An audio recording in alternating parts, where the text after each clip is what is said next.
Hey everyone, and welcome back. We're diving deep into something I think we can all relate to. Self-sabotage. Oh, yeah. Using Brianna Wiest's book, The Mountain Is You.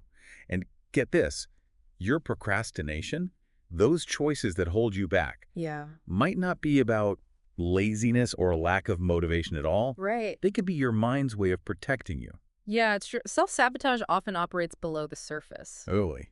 It's not about self-hatred like a lot of people think. It's more about meeting unconscious needs, but in ways that aren't exactly healthy for us. So it's not about punishing ourselves, No, but trying to protect ourselves in a weird way. exactly. Imagine a child develops a fear of car rides after a minor accident. Okay. On the surface, it seems like a simple phobia. Right. But what if that fear is actually rooted in a deeper need, like a need for control? Wow. The car represents a situation where they're not in control. So the fear becomes a way of avoiding that discomfort. I've never thought about it like Hmm. that. So the fear of the car rides Yeah. isn't about the car, It's not about the car. but about this underlying deeper need. Absolutely. And this applies to so many areas of life. We might sabotage relationships, careers, Mm. our health, Right. because of these unexamined fears that are driving our actions. So how do we even begin to uncover those? Well, Wyeth argues that one of the key ways we self-sabotage is by holding on to negative associations Really? about the things that we want. Okay, wait. So that's counterintuitive. It is. Can you give us an example? Sure, let's say you really want financial stability. Okay. But deep down, you believe that all wealthy people are greedy and corrupt. Okay. So that creates an inner conflict. Oh, yeah. Your conscious mind wants the financial security, Right. but your subconscious is saying, no, it's a bad thing. So you want it, Yeah. but you also think it's bad. Exactly. No wonder people get stuck. Exactly. And this can lead to all sorts of self-sabotaging behaviors. We might procrastinate on pursuing financial opportunities, or we might subconsciously make choices that keep us stuck. So it's like our own minds are working against us. This is starting to make a lot of sense. Hmm. But what about those times when things are actually going well and we still sabotage ourselves? Yeah, I know I've been there. that's a great question. And it brings us to this fascinating concept that Wiest calls hitting your upper limit. Okay, hitting our upper limit. Yes. What does that mean? Essentially, Wiest suggests that each of us has a comfort zone for happiness. And when we exceed that comfort zone, it can trigger self-sabotage. So we have a set point, Yeah. almost like a thermostat, Exactly. for how happy we allow ourselves to be. Yeah, when we go beyond that set point, our subconscious kicks in and tries to bring us back down to our usual level. Oh, wow. So even positive experiences can trigger this, Absolutely. like a promotion Yeah. or falling in love. Yeah, think about it. You get a promotion at work. It comes with more responsibility, higher expectations. Right. If your subconscious isn't used to that level of success, it might start generating anxieties or doubts Oh, to bring you back down. to that familiar level of comfort. Yeah. This is such a fascinating concept. It explains why some people seem to self-destruct right when things are going well. It's like their internal alarm bells go off. They don't even realize it. Precisely. And that's why it's so important to be aware of this upper limit Yeah. and consciously challenge those subconscious beliefs. Okay.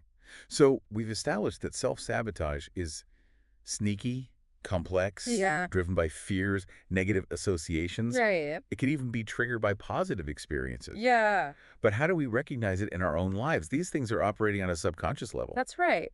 But Wiest gives us some signs to look out for. Okay, give it to me straight. What are some red flags? One common sign is a constant need for a fresh start. A new year, new me. Exactly. But it goes beyond that. It's a pattern of uprooting your life, changing jobs, moving cities, all in an attempt to escape problems. Oh, so we're running away from our problem. Exactly. And another one is a perfectionism trap. Oh, striving for flawlessness and then getting paralyzed by fear. It's a classic. Why even start if it can't be perfect, right? And just like that, that dream project never gets off the ground. So progress over perfection. Yes. And let's not forget the art of justification. Okay. Wiest points out that justifying inaction is a hallmark of self-sabotage. Oh, the excuses. Yes, we become masters at coming up with reasons why we can't or shouldn't do something. It's all about stalling our own progress. Exactly. And we don't realize we're doing it. What about something simple like disorganization? Oh, yeah. Can that be self-sabotage? Don't underestimate the power of a cluttered desk or a chaotic schedule. Oh, okay. Wiest suggests that disorganization can be a way of distracting ourselves from the real work. that we need to do on ourselves. So our external environment reflects our internal state. It can. It's a way of creating chaos to avoid confronting those deeper fears and insecurities. Okay. And speaking of those deeper issues, Yes. Wiest delves into this concept of core commitments and how they can fuel self-sabotage. Okay. Core commitments. What are those? How do they relate to self-sabotage? Think of core commitments as unconscious vows or desires Okay. that drive our actions, Okay. but they often mask even deeper needs. Okay. So, for example, a commitment to always being strong Right. might actually be a way of avoiding vulnerability Oh. or asking for help when you need it. Interesting. So it's like a defense mechanism. Exactly. Yeah, they And do. the less we meet our core needs in healthy ways, the more we rely on self-sabotaging behaviors to fill that void. So we've identified some common signs of self-sabotage, but where do we go from here? How do we start to unravel these patterns? Well, that's where things get really exciting. Wiest offers some incredible strategies, and they all start with understanding our emotions. All right, bring on the emotional intelligence. Yes. It all begins with emotional processing. We need to learn to understand, validate, and course correct those feelings. So it's not just about recognizing those negative thoughts and feelings, Yeah. but understanding where they're coming from. You got it. And that's where emotional intelligence comes in, self-awareness, Right. being able to identify and name your emotions. So you almost become a detective of your own emotions. Exactly. And once we understand our emotional landscape, Yeah. we can develop healthier coping mechanisms. How do we actually move from understanding our emotions to changing our behaviors? Yeah, Knowledge is one thing, but action is another. you're absolutely right. And that brings us to another key piece of the puzzle, taking action, even when we don't feel like it. Wait, Huh. so we don't have to wait for the motivation No. to strike? No. Wiest argues that action itself can create momentum and motivation, leading to lasting change. So it's not about waiting for the perfect feeling? Exactly. Sometimes we have to act our way into a new way of feeling. Oh, okay. It might feel counterintuitive, but trust me, there's real power in taking action even when you don't feel like it. This is a game changer. Hmm. So often, we wait for the right time, the right feeling, and nothing changes. Right. But if we start taking action, Yeah. even small steps, we can shift our emotional state. Exactly. And this applies to all areas of life, from breaking bad habits to pursuing our goals. So don't wait for the perfect moment, create it. Yes. Okay, that is so inspiring. I feel like we've already uncovered so much about self-sabotage and how to start overcoming it, Yeah, but I know there's so much more to explore in The Mountain Is You. there is. Where do we go from here? What other strategies does Wiest offer? Well, next we're going to delve into some powerful techniques for healing old wounds and shifting those deep patterns. It's about getting to the root of our self-sabotaging behaviors and rewriting those old narratives. I am so ready for this. Let's dive deeper. Let's do it. One of the most fascinating things Wiest explores is how our past experiences, Yeah. especially those that were traumatic or challenging, Okay. can keep us stuck in these cycles of self-sabotage. Makes sense. Yeah. Like they're influencing our present behavior, Yeah. but we don't even realize it. Exactly. It's like our subconscious is trying to protect us. I'm getting hurt again. Precisely. The subconscious mind at work. Mm-hmm. But the good news is we can learn to release those old experiences Oh, and rewrite those old narratives that are no longer serving us. okay. How do we do that? Wiest suggests a really powerful technique using visualization, Okay. where we re-enter those difficult memories, Oh, wow. but not to dwell on the pain, Right. but rather to offer our younger selves the guidance and support that they needed. So it's like going back in time and giving our past selves a hug, saying, hey, I know things were tough, Yeah. but you made it through, Yeah. and I'm here for you now. It's a beautiful way to integrate those past experiences into our present narrative Mm. and move forward with compassion and understanding. Wow, that's powerful. I want to circle back to something we touched on earlier, intuition. Yeah. Wiest says it's crucial to differentiate between true gut instincts Yes. and fear-based projections. Absolutely. Ah. It's so easy to get caught up in anxious thoughts and convince ourselves that it's intuition. Oh, I'm totally guilty of that. It's like my anxiety creates all these worst-case scenarios, and then I convince myself that's my intuition. That's a classic anxiety trap. Wiest encourages us to discern between those fear-based projections and those authentic inner nudges that are guiding us towards what we truly desire. Okay, so how do we know the difference? Wiest says that true instincts operate in the present moment. Okay. While fear is future-focused, it's about tuning into that inner voice that's guiding us toward what we truly desire versus that anxious chatter. Trying to keep us small. Exactly. So it's about recognizing the difference between a feeling of expansion and a feeling of contraction. Yeah, Like, true intuition feels expansive, while fear feels limiting. exactly. It's about learning to trust that inner compass that's always pointing us in the right direction, even if it takes us outside our comfort zone. Speaking of comfort zones, I'm curious about the role of self-care on all of this. We can't just focus on healing old wounds and facing our fears without taking care of ourselves, right? Absolutely. Self-care is foundational to overcoming self-sabotage. It's not just about bubble baths and face masks. It's about creating a foundation of well-being that supports our mental health. So it's not selfish. Not at all. It's essential. Exactly. And Weiss takes it a step further Okay. and emphasizes the importance of principles. Okay, principles. I have to admit, that word sometimes makes me think of, like, boring lectures. Yeah. But I'm sure Weiss has an interesting take. She does. She argues that living by a set of principles can guide us toward long-term success. Okay. They help us shift from a mindset of survival to one of thriving. So principles are like our internal compass. Exactly. They can be applied to all areas of life, Right. from our relationships to our finances. Can you give us an example? Sure. Weiss talks about financial principles, Okay. like living beneath your means, saving, investing wisely. These choices, guided by principles, can have a huge impact on our long-term well-being. It's about making those choices that support our overall well-being rather than chasing quick fixes. I feel good in the moment. You got it. And I think this ties into finding our purpose, too, right? Okay.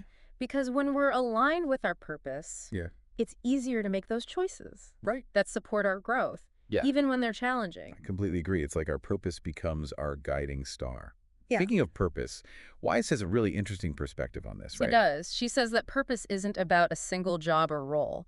It's more about a way of being in the world, expressing our unique gifts. So it's less about what do you do Right. and more about who are you Exactly. and how you show up. Yeah. Yeah. And she poses this question: if social media didn't exist, how would your ambitions change? Wow, that is a good question. It's a great way to cut through the noise and get to the heart of what truly matters to us. It's like a reality check, Yeah. helping us connect with our authentic desires.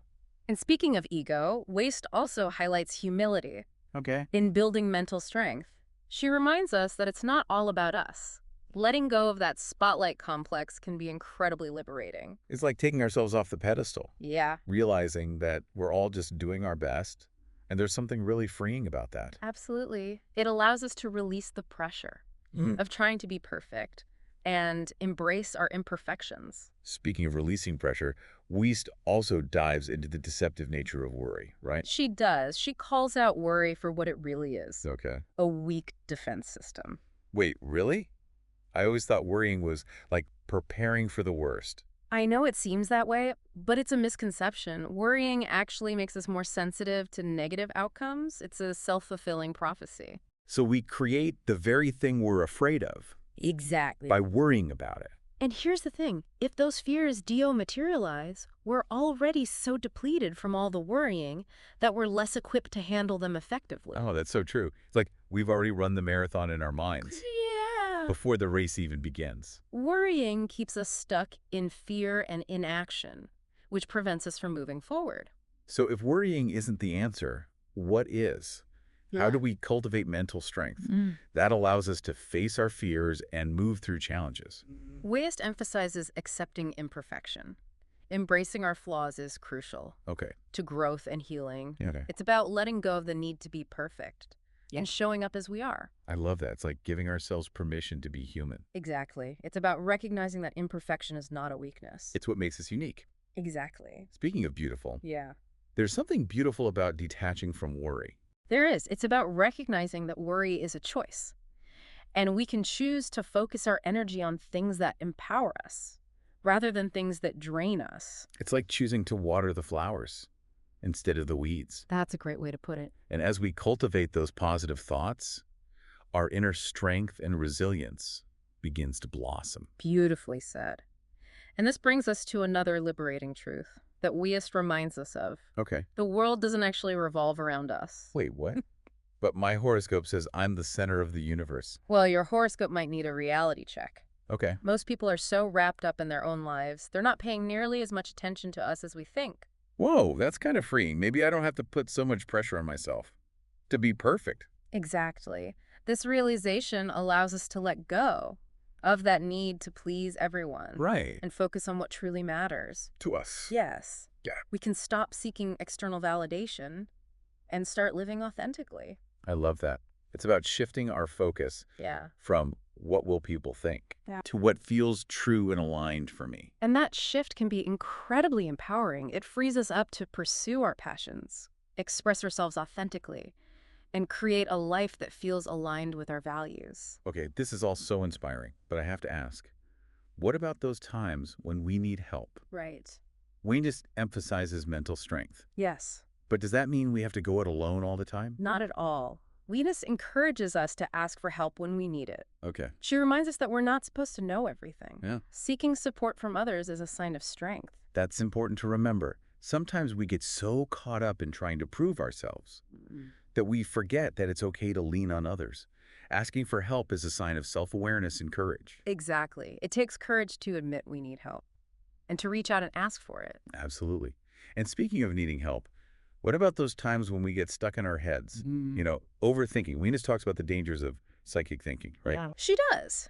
It's that tendency to assume we know what other people are thinking or what the future holds. It's like our anxiety loves to create these elaborate narratives. Yeah, my mind can create some pretty wild stories. It's an anxiety trap, but Wiest encourages us to challenge those faulty assumptions and focus on what we can control. Okay, so grounding ourselves in reality. Yeah. Not letting anxieties run wild. Exactly. All right. And that's where learning to process complex emotions comes in. All right, bring on the emotional intelligence toolkit. We've talked about understanding our emotions, but how do we actually process them in a healthy way? Wiest argues that we're not supposed to feel happy all the time. Okay. Trying to suppress or avoid negative emotions makes them stronger. It's like trying to hold a beach ball underwater. It's just going to pop up. I love that analogy. The key to mental strength is learning to allow those difficult emotions to surface, acknowledge them, and let them go. So ride the waves, but don't get swept away. Exactly. And this takes practice. We need to develop those emotional regulation skills. And that's where mindfulness, meditation, and therapy can be helpful. It's like we live in a culture that tells us to just be positive. Yeah. But that's not realistic or healthy. It's about allowing ourselves to feel a full spectrum of human emotions. Absolutely. And as we learn to process our emotions, we build resilience, Right. emotional intelligence. Right. We become less reactive and more responsive, Okay. which allows us to navigate challenges with greater ease. This is all so powerful. I feel like we're starting to understand self-sabotage and how to overcome it, but I know there's still more. To uncover in the mountain is you. There is. What other gems of wisdom does Wiest offer? Well, next we're going to delve into the idea of becoming masters of ourselves, taking radical responsibility for our lives, and tapping into the wisdom of our future selves. It's about embracing our power to create a life that truly lights us up. I can't wait to dive into that. It sounds like we're about to reach the summit of this mountain. So we've talked about healing old wounds, trusting our intuition, Right. the importance of self-care and living by principles. Yeah. Now, becoming masters of ourselves, that sounds powerful. It is. What does that mean? And how do we get there? This is where things get exciting. Okay. Wiest challenges us to take radical responsibility Oh, okay. for our lives. Not just the good parts, Right. but the The challenges. setbacks. Yeah. It's about recognizing that we have the power to choose Okay. how we respond to every situation. So, like, we're the CEOs of our own lives, Yeah, making tough decisions, that's a great analogy. steering the ship in the direction we want to go, even when the seas get rough. And navigating those storms, Wiest reminds us that hardship isn't failure, Right. but an opportunity for growth. Yeah. It's in those moments of challenge that we discover our strength. So, like, the weightlifting analogies. Heavier the weights. Stronger the muscles, How do we develop that mental strength? Wiest suggests a shift in perspective. She says when we look back on our lives, Yeah. we won't remember the hardships as burdens, but as pivot points, those moments that propelled us towards our greatest growth. Wow. So the things that we want to forget about Yeah. actually become the things that help us the most. Exactly. They shape us, they teach us, and they make us stronger. But how do we truly let go of the past? Embrace the present. Sometimes it's about acceptance, Okay. more than complete erasure. Weezus offers that visualization technique where we re-enter those difficult memories Mhm. and offer our younger selves support. It's like we're creating a bridge Hmm. between our past and present selves, offering compassion to that younger version of ourselves who may have felt alone. Exactly. And in doing so, we also offer that compassion to ourselves now. We see our journey with more clarity and kindness, recognizing that we've always done our best with the Uh, tools that we had. that's a beautiful way to look at it. It's like we're giving ourselves permission to be perfectly imperfect, both in the past and now. How do we stay grounded in the now, not get swept away by worries about the future? Willistif emphasizes mindfulness, Mhm. that ability to observe our thoughts and feelings without judgment. So noticing those thoughts and feelings as they come up, Yeah. but not getting caught up. Mindfulness is a powerful tool for overcoming self-sabotage because it allows us to detach from those negative thought patterns, Right. create space for more positive beliefs. It's like we're training our minds to focus on what we Wow. can control. Exactly. And that ties into taking action, Yes. even when we don't feel like it. You got it. Remember that action creates motivation. It's not just about our internal world. It's also about taking external steps that move us toward our goals, Okay. even when it feels uncomfortable. Building a bridge as we walk across it. Exactly. And as we take those steps, we build momentum, confidence, and resilience. We begin to see ourselves as capable and worthy, and that belief becomes a powerful force. It's like we're reclaiming our power to create the life we desire, Yeah. rather than letting our fears hold us back. That's exactly it. And that sense of empowerment is essential for cultivating mental strength. Wyeth reminds us that mental strength isn't about suppressing our emotions or pretending to be happy all the time. Right. It's about learning how to process those difficult feelings, allow them to surface, Okay. and let them go. It's about becoming emotionally intelligent. Exactly. And that extends to our relationships as well. Wyeth emphasizes connection. Supportive relationships can contribute to our well-being. So it's not about isolating ourselves. Not at all. We're wired for connection. We need those relationships Right. to thrive. But Wyeth also highlights the dangers of codependency, that unhealthy reliance on others for our sense of worth. It's about finding that balance Yeah. between independence and interdependence, knowing when to lean on others and when to stand strong on our own. That leads into another key theme Yeah. from The Mountain Is You. Finding our purpose. Mhm. What does we say about that? She encourages us to see purpose as multifaceted, Yeah. going beyond a single job or role. It's about living a life that feels meaningful, Yeah. aligned with our values. Right. Remember that question. If social media didn't exist, how would your ambitions change? It helps us connect with what truly matters to us. Exactly. It's about tuning into our authentic desires Right. and finding ways to express our unique gifts. And I think that's what this deep dive has been all about. Becoming conscious creators of our own lives, taking responsibility for our choices, and using the tools we've learned to build a future that aligns with our highest potential. It's been an incredible journey. We've explored self-sabotage, uncovered its causes, Yeah. and armed ourselves with strategies for overcoming it. But before we wrap up, I want to touch on one more thing. Radical self-acceptance. Yes. This feels like a key takeaway. It is. Wyest argues that true inner peace comes from embracing ourselves exactly as we are, imperfections and all. It's about letting go of the need to be perfect and showing up in the world authentically. It's about giving ourselves permission to be perfectly imperfect. And it's in that space of self-acceptance that we can truly start to heal, grow, and create a life that aligns with our deepest values. This has been such an insightful and empowering conversation. I feel like I have a whole new understanding of self-sabotage and the tools to start overcoming it. Before we say goodbye, Yeah. what stood out to you the most from The Mountain Is You? You know, for me, it was Wyeth's emphasis on the difference between instincts and fear. It's so easy to get caught up in those anxious thoughts and convince ourselves they're our intuition, but learning to discern between those fear-based projections And those authentic inner nudges has been a game changer for me. Absolutely. And for me, it was the realization that the world doesn't actually revolve around me. Right. It seems obvious. Yeah. But on a deeper level, it takes a lot of pressure off, frees us up to focus on our own growth It and does. stop worrying so much about what other people think. I love that. Okay, so we've gleaned some incredible insights from Brianna Wiest's The Mountain Is You. But as with any good deep dive, we want to leave you with something to ponder, a final thought-provoking question Okay. based on the source material, but not directly covered in our discussion. Here it is. If you could sit down with your younger self at a specific point in your life, what guidance or support would you offer them, knowing what you know now? Wow, that's a powerful question. It's like a chance to offer our past selves the wisdom and compassion that we've gained. Exactly. So as you go about your day, we encourage you to reflect on this question. Consider its implications. What advice would you give your younger self? What lessons have you learned that could have spared them some pain or guided them toward their true path?